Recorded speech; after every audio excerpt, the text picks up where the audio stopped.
मुकुन्दसुधवन्द्याणम् तिहुवनहितमधुरविशदवकाणम् अन्तातीतगुणाणं नमो जिनाणं जिदिभवाणम् सहजानन्दचैतन्य प्रकाशाय महीयसे नमो नेकान्तविश्रान्त महिम्ने परमात्मने स्वसंवेदनसिद्धाय जिनाय परमात्मने शुद्धजीवास्तिकायाय नित्यानन्दचिदे नमः। नमो यर्यन्ताणं नमो सिद्धाणं नमो वायरीयाणं नमो वत्सायाणं नमो लोहे सवसाहो। पंच परमेष्ठ भगवान की परम पूज्य आचार्य भगवान कुंद कुंद स्वामी की परम पूज्य आचार्य भगवान अमृतचंद्र स्वामी की परम पूज्य आचार्य भगवान जयसेन स्वामी की परम पूज्य आचार्य भगवान गुरुवर विशुद्ध सागर जी महाराज की सनातन जैन धर्म के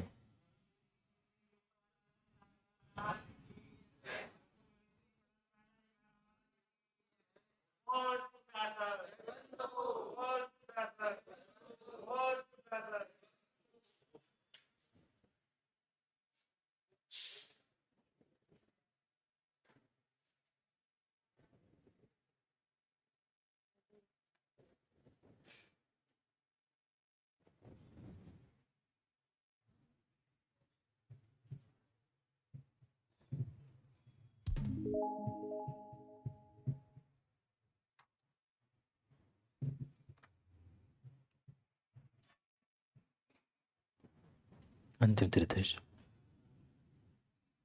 वर्धमान स्वामी के शासन में हमसे विराजते हैं और उनकी यह पावन पीयूष देशना हम सभी के लिए परम उपकारी। उपकारमयी देशना को समझने के लिए जो 4 अनुयोगों की व्यवस्था बनाई थी, उन 4 अनुयोगों में महान अनुयोग द्रव्यानुयोग और द्रव्यानुयोग के रहस्य को समझने के लिए हम सभी यहाँ पर पंचाष्टिकाय ग्रंथ का स्वाध्याय कर रहे थे। भव्यात्माओं, आचार्य प्रवर कुंद कुंद स्वामी ग्रंथराज पंचाष्टिकाय में हम सभी भव्यों के लिए 5 अस्तिकायों के निमित्त से वस्तु स्वरूप का व्याख्यान कर रहे थे। जहां वस्तु द्रव्यार्थिक नय से नित्य थी, वही वस्तु पारयार्थिक नय की अपेक्षा से परिणमनशील थी। और इन्हीं दोनों बातों को यानी द्रव्यार्थिक और पारयार्थिक नयों का आलंबन लेते हुए आचार्य भगवंत कुंद कुंद स्वामी ने कल गाथा नंबर 15 की भूमिका और गाथा हमारे सामने प्रस्तुत की।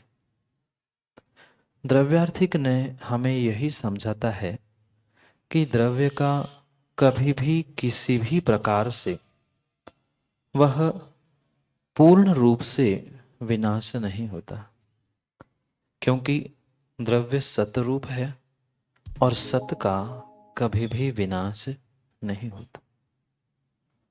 और जो उत्पन्न होते हुए भी दिख रहा है, जिसमें उत्पाद भी दिख रहा है, वह भी उत्पाद द्रव्य के असतपने का नहीं है, अपितु कथनचित सत की ही अपेक्षा से ही वह कहा।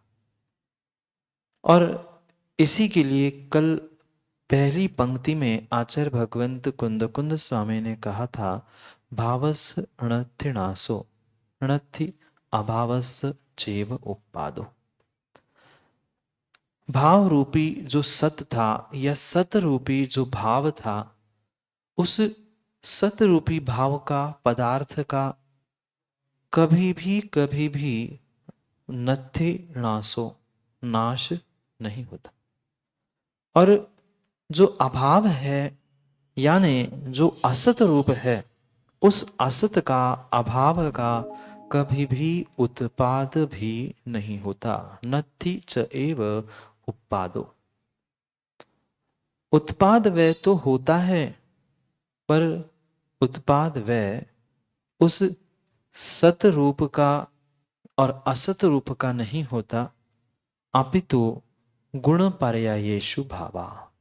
जो उस द्रव्य में गुण पर्याय है, उन गुण पर्यायों के निमित्त से ही उत्पाद व्यय पकु बनती, यानी उत्पाद व्यय प्राप्त होता है, या उत्पाद व्यय को वह गुण पर्याय ही करते हैं। कौन करता है? द्रव्य किसी भी प्रकार से उत्पाद व्यय को नहीं करता। ये कौन सा नय कह रहा है? ये कौन सा नय कह रहा है? यह द्रव्यार्थिक नय कहेगा कि द्रव्य उत्पाद, नाश, व्यय आदि आदि किसी को भी प्राप्त नहीं होता। पर जो उत्पाद व्यय दिख रहा है, परिणमन दिख रहा है, वह कौन कर रहा है? फिर पर्यार्थिक नय कहेगा गुण और पर्यायों के कारण ही यह उत्पाद व्यय घटित हो रहा है। बात समझ में आई? कल हमने इसी विषय को पूरी क्लास में समझा था कि वास्तव में द्रव्य कभी भी किसी भी प्रकार से नाश को प्राप्त होता ही नहीं है, क्योंकि द्रव्य का लक्षण तो सत है, और जो सतरूप होता है वह कभी भी अपने उस निरन्वय विनाश को, निरवयव विनाश को प्राप्त नहीं होता। याद है कल के दो शब्द, निरन्वय और निरअवयव, दो शब्द हमने लिखे थे। जो नाश भी हो रहा है, परिपूर्ण रूप से वह नाश नहीं हो रहा। जो पर्याय का भी नाश हुआ, वह पर्याय का भी नाश होते समय वहां पूर्ण रूप से नाश नहीं है। पर्याय का भी जो नाश कह रहे हैं, वहां द्रव्य का किंचित भी पूर्ण रूप से नाश नहीं है। कथनचित पर्यार्थिक दृष्टि से वह द्रव्य का ही नाश है। कथनचित पर्यार्थिक दृष्टि से द्रव्य का ही नाश है, पर पर्यार्थिक नय की दृष्टि से है, द्रव्यार्थिक दृष्टि से। अंतर समझ में आया क्या? एक ही वस्तु, एक ही द्रव्य में हमें दोनों नय लगाने थे। पिछली बार भी हुकुमचंद जी इस बात पर हमने कई मिनट और कई समय चर्चा की थी। दो नय अगर भिन्न भिन्न अपेक्षा से और भिन्न भिन्न स्थानों पे लगाओगे तो काम गड़बड़ हो जाएगा। द्रव्यार्थिक भी द्रव्य में लगेगा और पर्यार्थिक भी पर्याय में न लगते हुए द्रव्य में ही लगेगी। अगर राजकुमार जी द्रव्यार्थिक द्रव्य में और पर्यार्थिक पर्याय में लगाएंगे तो वस्तु स्वरूप यथार्थ नहीं होगा। दोनों भी नय हमें उसी द्रव्य में लगाने हैं, और तब कथन आएगा कि द्रव्यार्थिक कहता है कि उत्पाद व्यय नहीं है, और उसी द्रव्य में पर्यार्थिक कहता है कि उत्पाद व्यय है, क्योंकि वो पर्याय को ही पकड़ता है, पर्याय को ही करता है। ऐसे ही यहां भी हमें समझने की आवश्यकता है। जो कल दो शब्द हमने समझे थे, निरन्वय और निरअवयव, निरन्वय और निरअवयव, जो द्रव्य का भी नाश हो रहा है, पर्याय का भी नाश हो रहा है पर्यार्थिक नय की अपेक्षा से, तो वहां हमें इस नाश को समझने की आवश्यकता है। जो कल भी हमने दृष्टांत में समझा था, कागज पने का, पुद्गल पने का कभी नाश हुआ? ऊर्जा का नाश नहीं होता, वह मात्र एक अवस्था से दूसरे अवस्था में बदली थी। तो उसके रूपांतर में क्या द्रव्य का पूर्णतः नाश हुआ था? नहीं हुआ था। उस पूर्णता नाश नहीं होने को ही यहाँ विशेष शब्दों से निरन्वय और निरअवयव, अवयव यानी कुछ भाग, अंश, उस भाग और अंश का सर्वथा नाश नहीं होता। निरअवयव शब्द लिखा था, निरअवयव। निहि, धन यानी निहि प्लस अवयव, ऐसा लिख दो। निहि, निहि के बाद विसर्ग, निहि प्लस अवयव, और निहि, नी छोटा नी और आगे विसर्ग प्लस अन्वय। इसकी अगर व्याकरण से संधि करेंगे तो वह निरवयव और निरन्वय, उसके सामने इज इक्वल टू करके और लिख दो, निहि प्लस अवयव इज इक्वल टू निरवयव। निरवयव वो कारतंत्र आदि आदि व्याकरणों के नियम हैं, हम उसमें नहीं उलझे। निरअवयव और निरन्वय, निरन्वय अन्वय और निरअन्वय। नी का जो विसर्ग था वह आगे के अ के कारण रफार हुआ, तो निरन्वय और निरअवयव। अ था इसलिए वह आधा र जुड़ के निरवयव, नि अवयव, निर अवयव का निरवयव और निर अन्वय का निरन्वय, ये शब्द बना। अब शब्द समझ में आया? जिसमें कोई ना कोई अवयव शेष रहता है वह निरवयव है। यानी जैसे हमने कई दृष्टांतों में समझा कि अवस्था विशेष बदलती गई, द्रव्य भी कथनचित बदलता गया, पर पूर्ण रूप से बदला क्या? कुछ न कुछ उसका अवयव था। जैसे पुनः हम रसोई घर में पहुंचते हैं, माँ आटा, वह सूखा आटा, गीला आटा, लोई, बिला हुआ, ये सब कुछ उसमें आटा रूपी अवयव था। दृष्टांत से बहुत जल्दी समझ में आएगा। आटा रूपी अवयव था। कभी आटे का नाश होगा, हुआ था, है, नहीं है? चाहे पूड़ी बनाओ, पराठा बनाओ, गकड़िया, पपड़िया, बाटी जो बनानी है बना लो, पर आटे का कभी भी नाश नहीं हुआ।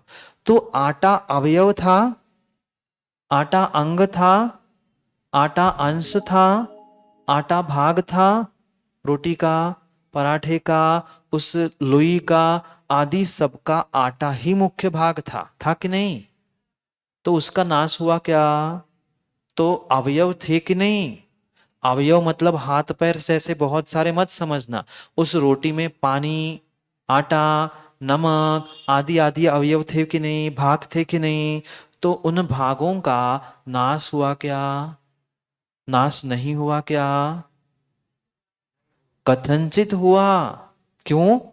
क्योंकि पर्याय की अपेक्षा से नाश मानना पड़ेगा, पर पूर्ण अवयवों का नाश नहीं हुआ। निहि यानी निकल चुके हैं अवयव, जिसका निहि अवयव लिखा ना अपन ने, वह निकल चुके हैं अवयव।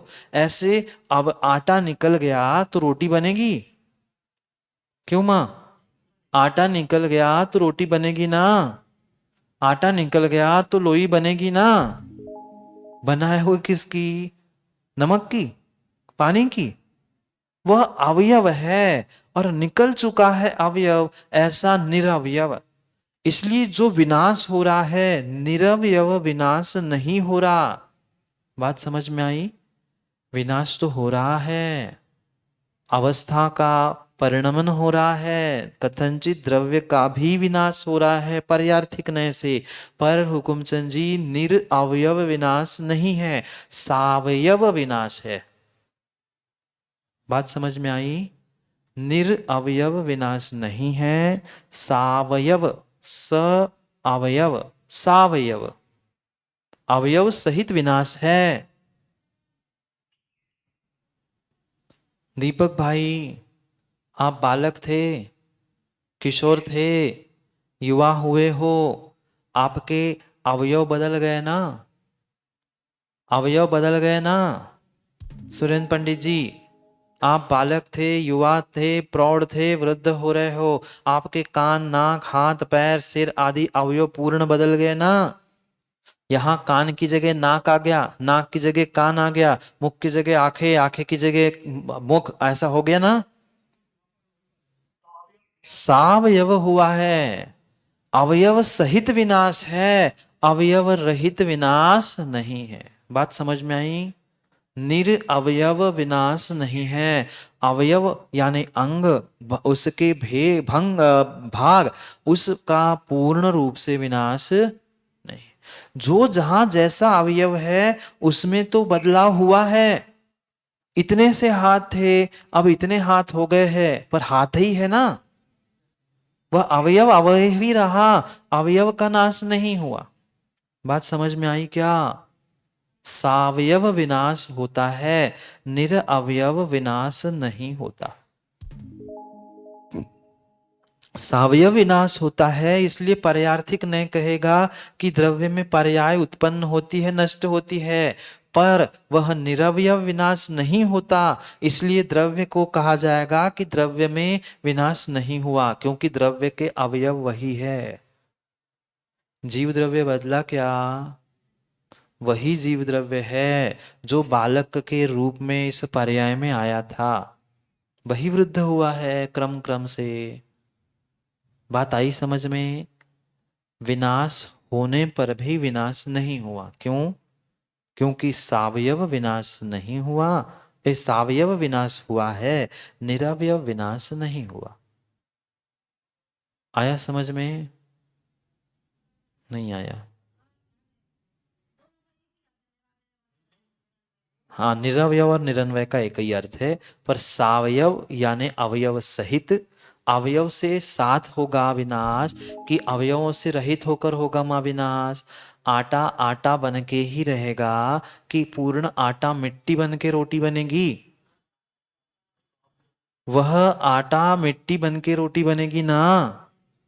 तो आटे का आटा पना, जो आटे का अवयव पना था उस रोटी में, गीले लोई में आदि में, उसका नाश ना होते हुए भी अवस्था का नाश हुआ। तो वह जो अवयव सहित थे वैसे ही अवयव सहित वो दूसरी पर्याय में पहुंचा, इसलिए उसे सावयव विनाश, सावयव उत्पाद कहा। पर निरवयव विनाश, निरवयव उत्पाद नहीं होता।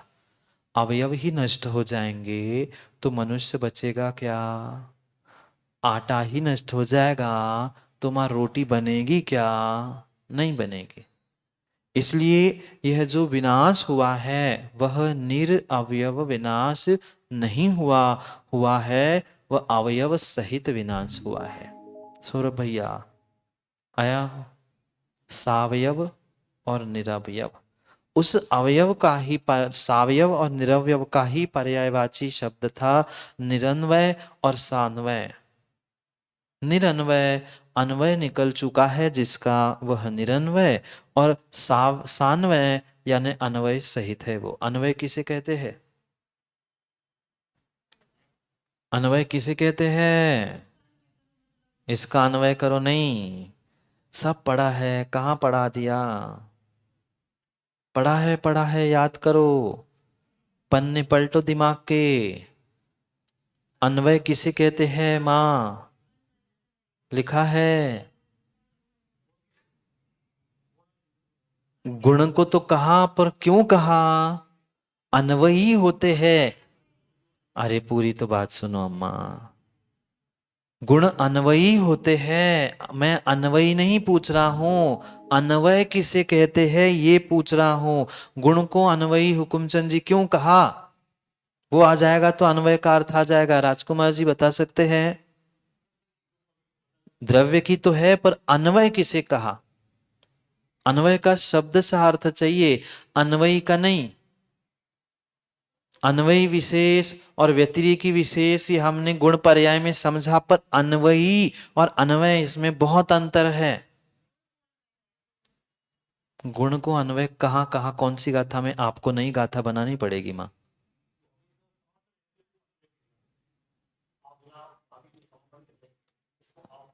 होने पर होना, ये अन्वय है, और नहीं होने पर नहीं होना ये व्यतिरेक है। इसलिए कई बार मैं कहता हूँ हमारा वह क्षयोक्षम बहुत कमजोर है। जो जो कहता हूँ मैं, कहता हूँ कि ये लिखो, कम से कम जितना कहता हूँ उतना तो लिखना पड़ेगा। होने पर होना ये अन्वय है, और नहीं होने पर नहीं होना ये व्यतिरेक है। पढ़ा था कि नहीं?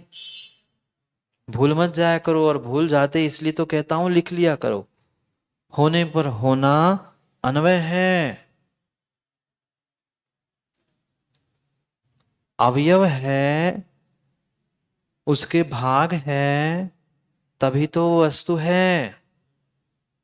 हाथ, पैर, सिर, नाक, कान, ये सब कुछ है, तभी तो मनुष्य नाम का जीव है।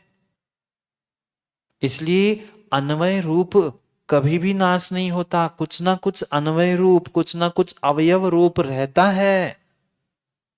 तभी तो ये कहा जाता है कि ये वही मनुष्य है, या मैं वही हूं जो बचपन में था। बात आई समझ में? अन्वय और अवयव लगभग एक ही प्रकार से समझने होंगे।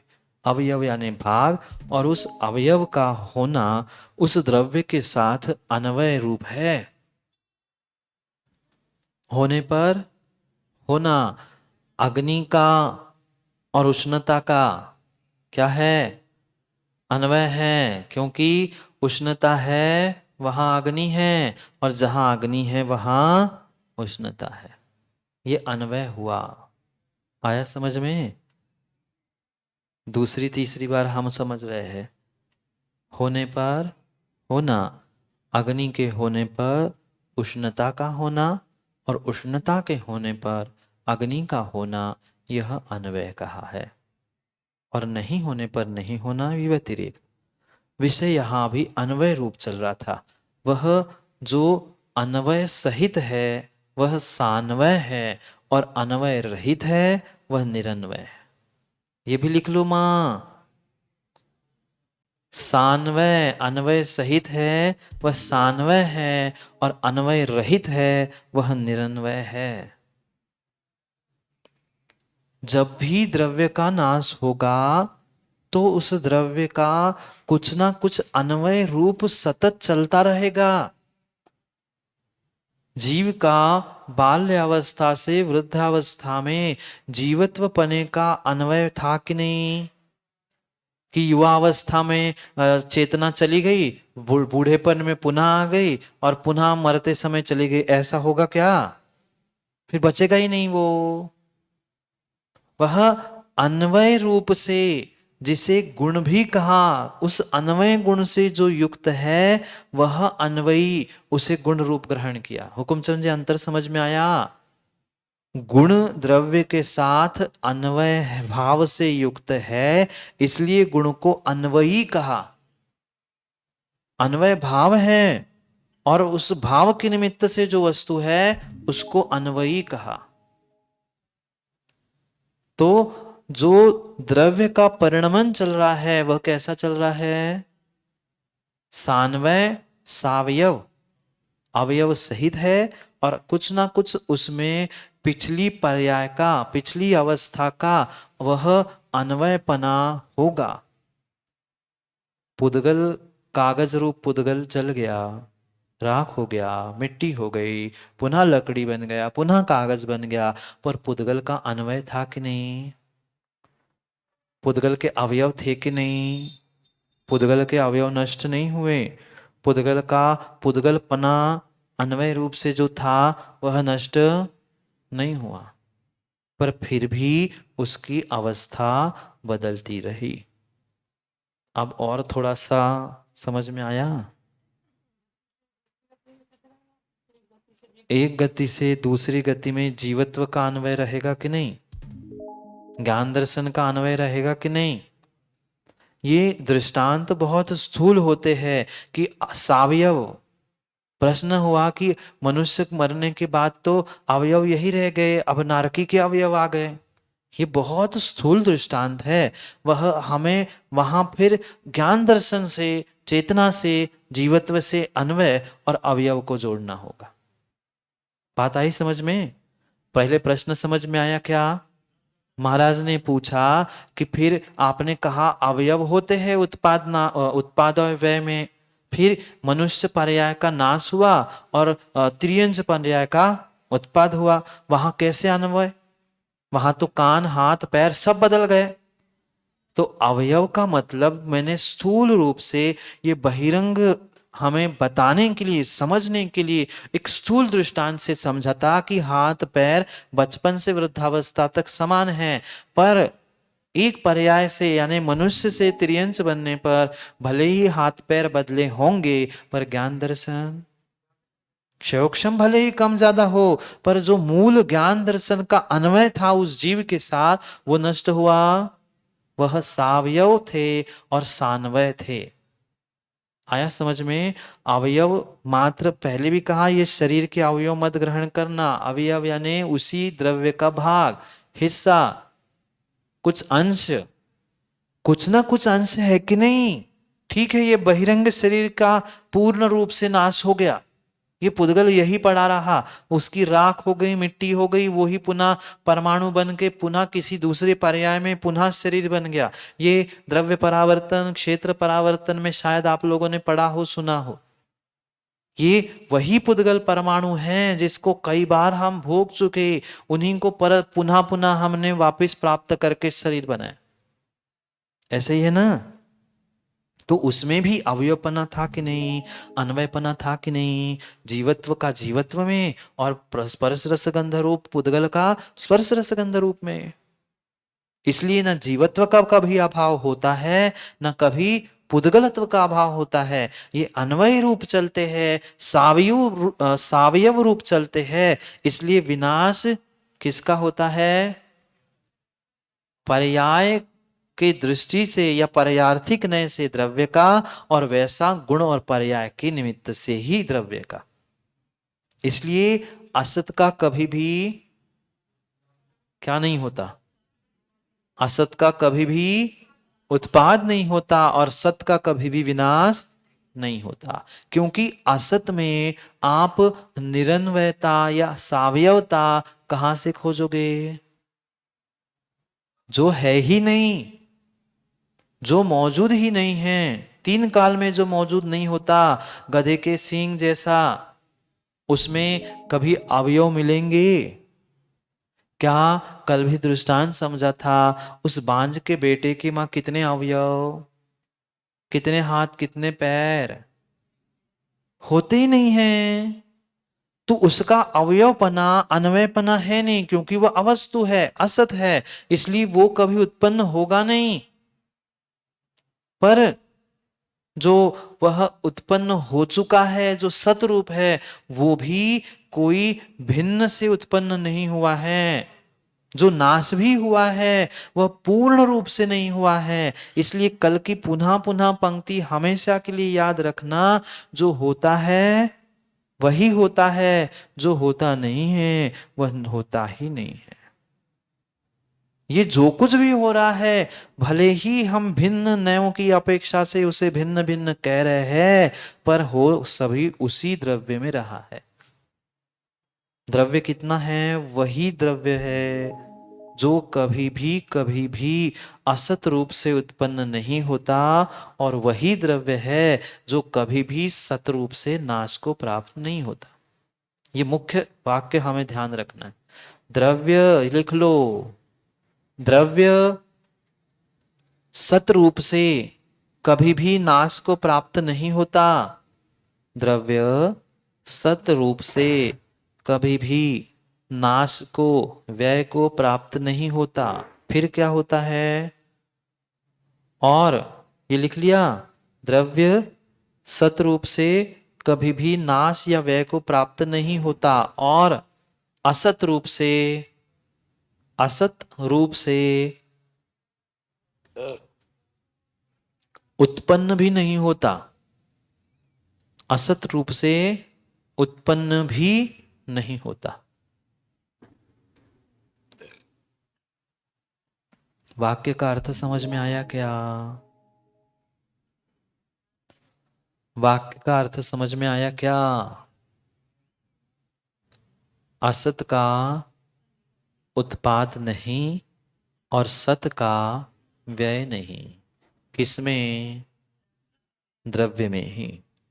पर फिर भी जो द्रव्य में उत्पाद व्यय दिख रहा है वह किसकी अपेक्षा से?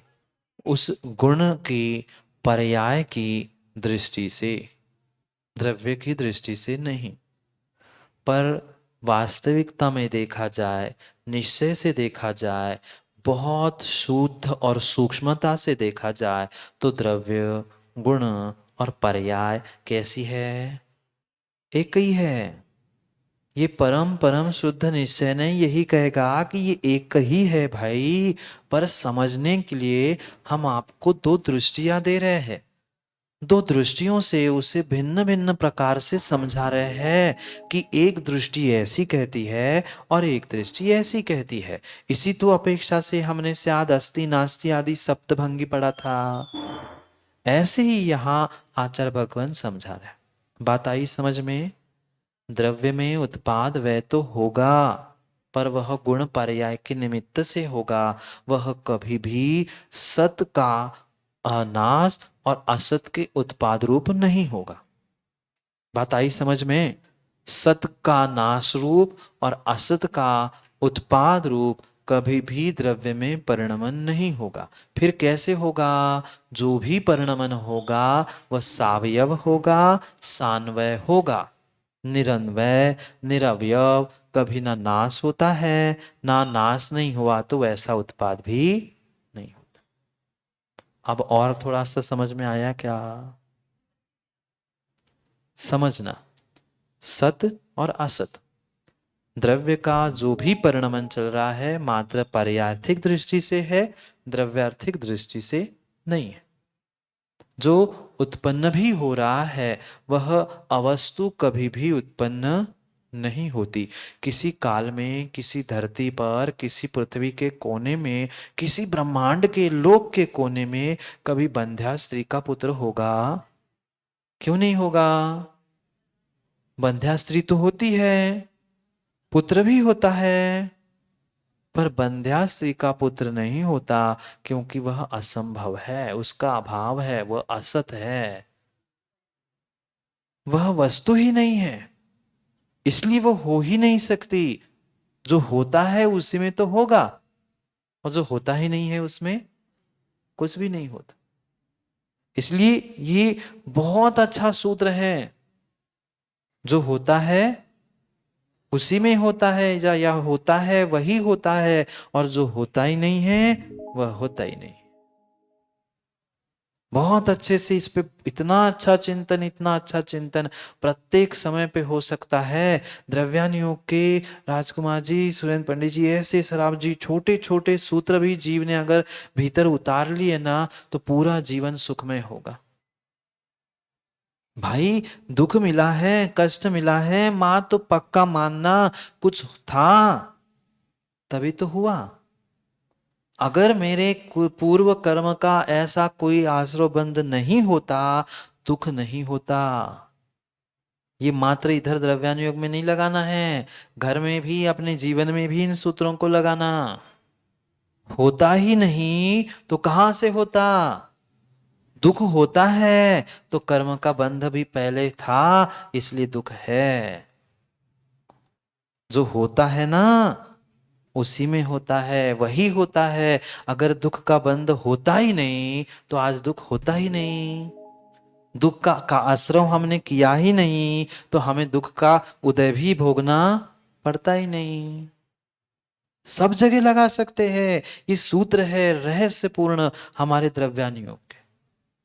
हाँ वो टीका पढ़े, 4 तो बज गए, पर यह भी समझना आवश्यक था। अब टीका को पढ़ते हैं। गाथा नंबर 15, आचार्य भगवंत अमृतचंद स्वामी, समय व्याख्या। अत्र सत् प्रादुर्भावत्व मुत्पादस्य सदुच्छेदत्वं विगमस्य निषिद्धम। मिल गया? नहीं मिला? गाथा के ऊपर लिखा होगा। हाँ, अत्र सत् प्रादुर्भावत्व मुत्पादयस्य समुच्छेदत्वं विगमस्य निषिद्धम। ये उत्थानी का रूप हुआ, भूमि का रूप पहली पंक्ति कही। क्या कह रहे हैं? अत्र यानी यहां असत प्रादुर्भावत्व, प्रादुर्भाव यानी उत्पन्न होना, असत का उत्पाद या असत प्रादुर्भावत्व, उत्पाद में असत के प्रादुर्भाव का, और उत्पादस्य समुच्छेदत्वम विगमस्य निषिद्धम, यानी उत्पाद में असत के प्रादुर्भाव का और व्यय में सत के विनाश का निषिद्धम यानी निषेध करते हैं। क्या निषेध करते हैं? सीधी सी बात है, असत का उत्पाद और सत का नाश, इसका निषेध करते हैं। मतलब ये नहीं होता। क्या नहीं होता? सत का नाश और असत का उत्पाद नहीं होता। कठिन शब्दों में कह दिया तो हमें समझ में नहीं आए। आचार्य महाराज ने ये लिख दिया कि उत्पाद में यानी उत्पन्न होने में असत का प्रादुर्भाव नहीं होता, यानी जो उत्पन्न हो रहा है वह असत उत्पन्न नहीं हो रहा है।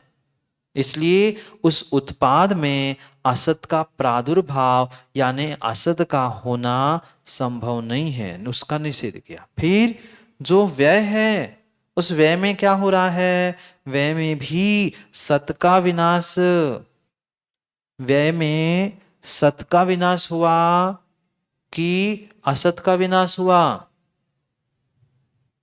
सोच समझ के बोलना हुकुमचंद जी, गड़बड़ हो जाएगा सिद्धांत। उस व्यय में सत का विनाश होगा कि असत का विनाश होगा? व्यय में सत का विनाश होगा कि असत का विनाश होगा? किसका विनाश होगा? दोनों में से एक बोलना है। सत का विनाश होगा कि असत का विनाश होगा?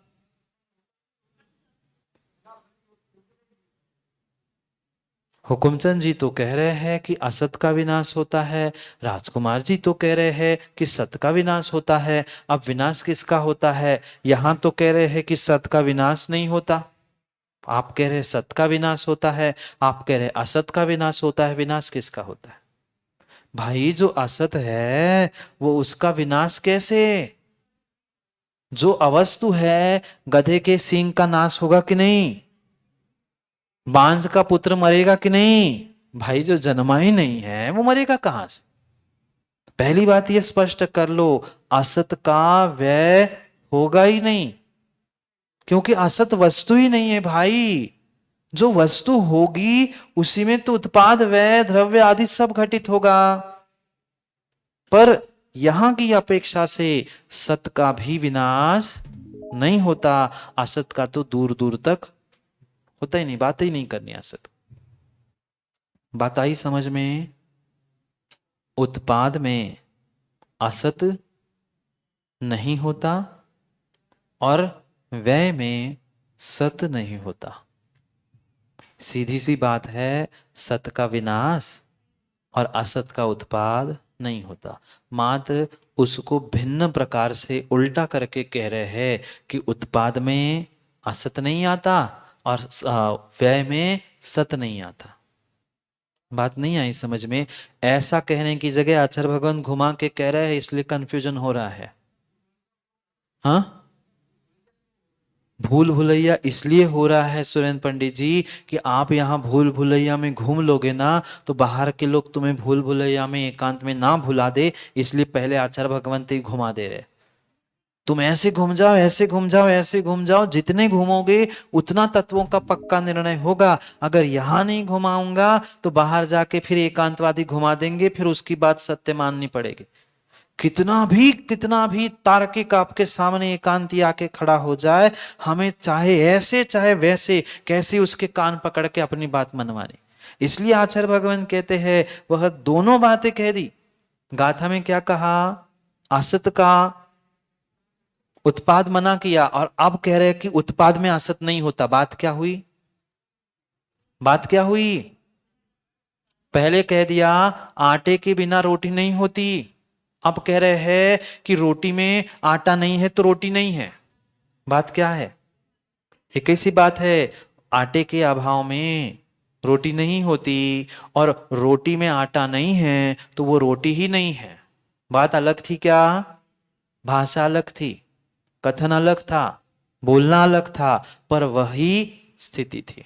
ऐसे ही यहां कह रहे हैं कि उत्पाद व्यय, इन दोनों को मुख्यतः से कह रहे हैं कि उत्पाद में असत नहीं होता और व्यय में सत नहीं होता। इसका ही अर्थ यह है कि जो असत है उसका उत्पाद नहीं होता और जो सत है उसका व्यय नहीं होता।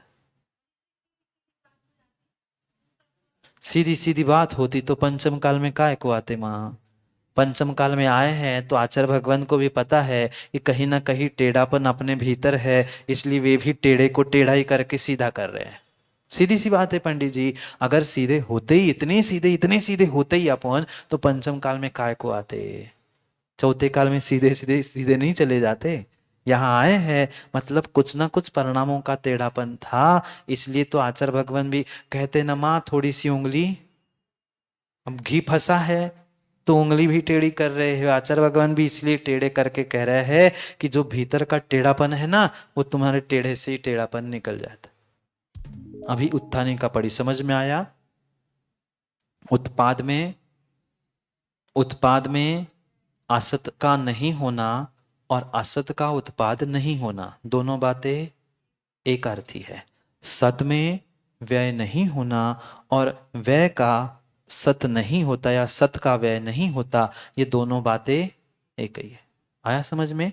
व्यय में सत नहीं है या सत का विनाश नहीं होता, ये समानार्थी। यही आगे कह रहे हैं, उनका निषेध करते हुए कह रहे हैं।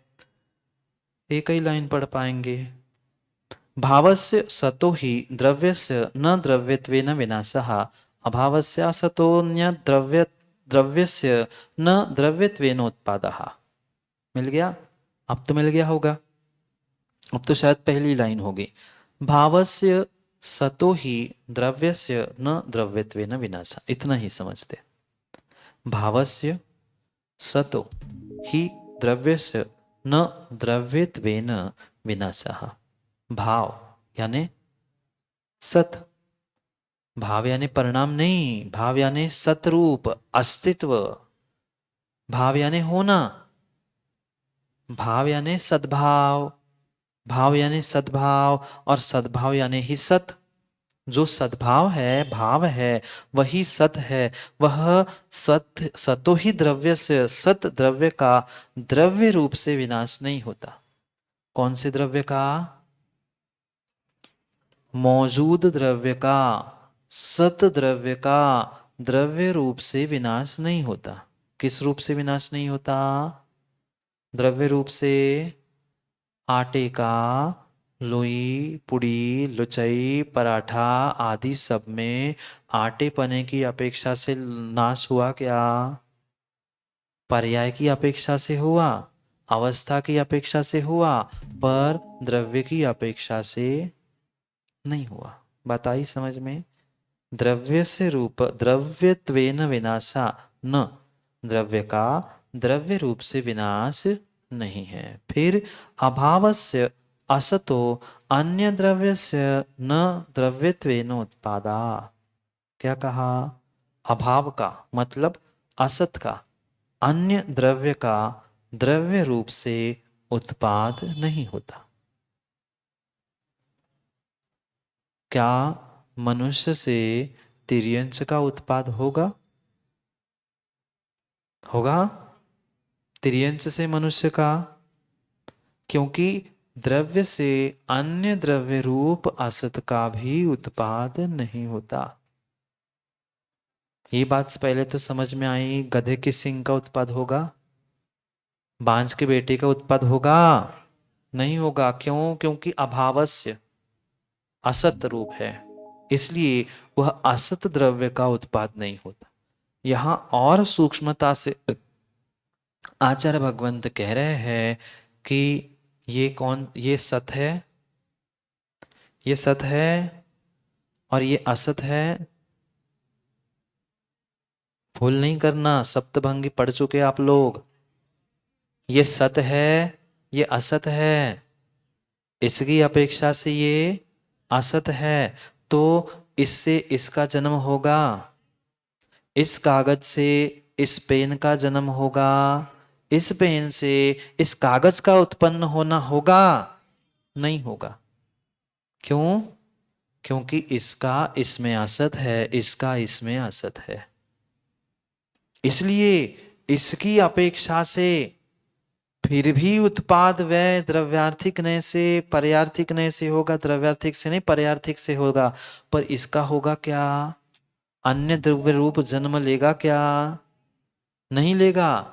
तो इसकी अपेक्षा से ये अन्य द्रव्य हुआ, पेन की अपेक्षा से कागज अन्य द्रव्य रूप हुआ कि नहीं? अन्य द्रव्य रूप जब कागज हुआ तो वह पेन कभी कागज को उत्पन्न करने की शक्ति रखता है क्या? अभी नहीं रखता।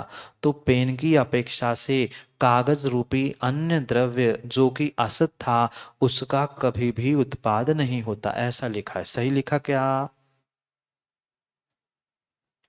इस द्रव्य की अपेक्षा से यह अन्य द्रव्य है, असत है, इसका अभाव है, इसमें कागज का पेन में अभाव है, कागज का पेन में असत है, कागज पेन की अपेक्षा से अन्य द्रव्य है। इतना समझ में आया? अब आगे कह रहे हैं कि इस अन्य द्रव्य की अपेक्षा से इसमें कभी भी वह उत्पाद नहीं होता, कागज का इसमें कभी भी उत्पाद नहीं होता, रोटी में कभी भी मिट्टी का उत्पाद नहीं होता। अब आएगा समझ में, रोटी की बात आएगी तो रोटी आटे की अपेक्षा से मिट्टी अन्य द्रव्य था, मिट्टी का असत था, मिट्टी का अभाव था, तो वह द्रव्य यानी आटा मिट्टी रूप नहीं होगा। मिट्टी का उस आटे में कभी भी जन्म उत्पाद होगा नहीं होगा। इस कागज का इस पेन में कभी उत्पाद होगा? अगर उत्पाद होगा भी तो इसका इसमें होगा, इसी का इसमें होगा, इसका इस कागज में, कागज का इसमें नहीं होगा। यहां यही कह रहे हैं कि अभावस्य असत अन्य द्रव्यस्य, अन्य द्रव्य मतलब दूसरा कोई भी द्रव्य हो। अब ठीक है, ये पुद्गल पुद्गल तो फिर भी सूक्ष्मता से फिर कभी अगले आने वाले समय में अन्योन्या भाव होने से परमाणु बिखर गए, फिर एक दूसरे रूप हो गए। अब जीव का इसमें अत्यंत अभाव है, अत्यंत अभाव है, बिल्कुल अभाव है। जीव कभी कागज को जन्म देगा? कागज कभी जीव को जन्म देगा? तो जीव की अपेक्षा से कागज क्या हुआ? अन्य द्रव्य हुआ, असत हुआ, अभाव रूप हुआ। तो जीव में जो भी उत्पाद व्यय होगा वह जीव की ही अपेक्षा से होगा, पुद्गल की अपेक्षा से, अन्य द्रव्य की अपेक्षा से वह द्रव्यत्वेन न उत्पादा, द्रव्यत में द्रव्यत्व पन्ने में उत्पाद नहीं होगा। जीव में जीवत्व का तो उत्पाद होगा, पर जीव में पुद्गलत्व का उत्पाद होगा क्या? क्यों नहीं होगा? कर लो ना। वह अन्य द्रव्य है और अन्य द्रव्य के साथ मेरे द्रव्य के लिए उस द्रव्य का असत है, मेरे जीवत्व द्रव्य के लिए या जीव द्रव्य के लिए उस पुद्गल का वह अभाव है। बात आई समझ में? ये तो सीधे सीधे हमने पहले समझ लिया कि गधे के सींग आदि आदि, ये तो बहुत स्थूल दृष्टांत हो गए। अब जो अनेकांत से सत असत रूप हमने ग्रहण किया है उसमें भी यही बात घटित करनी है और सिद्ध मूल रूप से वही करना है। समझ में आया? इतना ही पढ़ते हैं, कल और कठिन बात आगे कहेंगे, सो समय भी हो गया है। बात आई समझ में? कल यही से पुनः प्रारंभ करते हैं। सत और असत जो अनेकांत से हमने समझा उसी को पुनः यहाँ कह रहे हैं। कल अपन यही से आगे पढ़ते हैं, आज का समय भी हुआ है और आगे और बहुत सूक्ष्मता से कहने वाले हैं। फिर ये भी जो जितना समझे है वो सब उड़ जाएगा। इसलिए जितना पढ़ा है उतना बचे रहने दो। कल पुनः आगे के और कठिन विषय को पुनः समय पे समझते हैं। आज का समय यही पूर्ण हुआ। कल पुनः समय पर समय की बात करने के लिए समय पे मिलते हैं, क्योंकि समय पे किया गया काम समय को दिलाता है। बोली भगवान महावीर स्वामी की